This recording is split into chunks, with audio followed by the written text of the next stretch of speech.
situation pour nous amener au point où il nous veut. La lumière n'est peut-être pas visible dans cette situation actuelle, mais à long terme, Dieu fera des choses merveilleuses pour le bien de ceux qui l'aiment. C'est pourquoi la Bible nous dit que la volonté de Dieu est la suivante. Soyez heureux. Nous avons raison d'avoir une disposition ou une tendance à la joie lorsque nous voyons les choses comme Dieu les voit. Nous avons raison de ressentir cette joie lorsque nous croyons que Dieu travaille, même si nous ne le comprenons pas maintenant.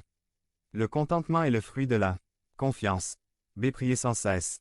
Lorsque nous faisons confiance au Père qui nous écoute et nous répond, nous pouvons prier constamment, sachant que nous ne sommes pas seuls.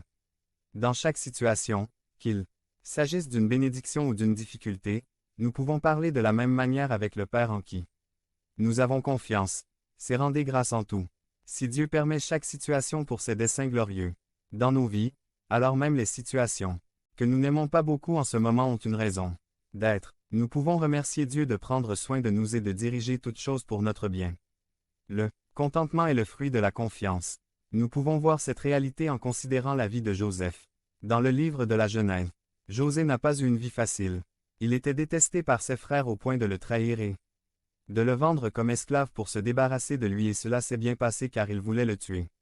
En Égypte, en tant qu'esclave, il fut calomnié par la femme du maître parce qu'il n'acceptait pas ses demandes immorales. Pour cela, il fut injustement jeté en prison et il fut abandonné pendant quelques années. Pendant tout ce temps, Joseph aurait pu penser à la place de Dieu dans tout cela et l'oublier à cause de la difficulté de sa situation, et il aurait pu mener une vie de plainte et d'amertume. Mais ça s'est pas passé comme ça. En fin de compte, il pouvait voir que toutes ces situations incompréhensibles l'avaient préparé étape par étape, jusqu'à devenir le deuxième homme le plus puissant de l'empire qui dominait la terre à cette époque. Il a finalement pu dire à ses frères avec beaucoup de conviction et de gratitude envers Dieu: il est vrai que vous vouliez me faire du mal, mais Dieu a transformé ce mal en bien pour réaliser ce que nous voyons aujourd'hui. Sauver les vies de nombreuses personnes. Genèse 50.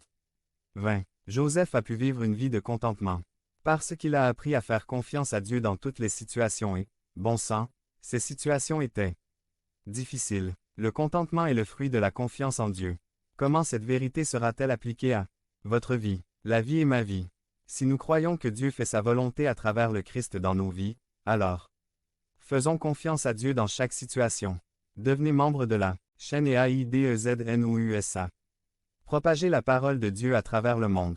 Samedi 16 mars 2024. Si vous croyez en la puissance de Dieu. Commentaire 11. Par conséquent, si vous faites partie de ces personnes qui ont tendance à voir le mal dans chaque situation, à se mettre en colère, à être triste ou à nourrir de l'amertume,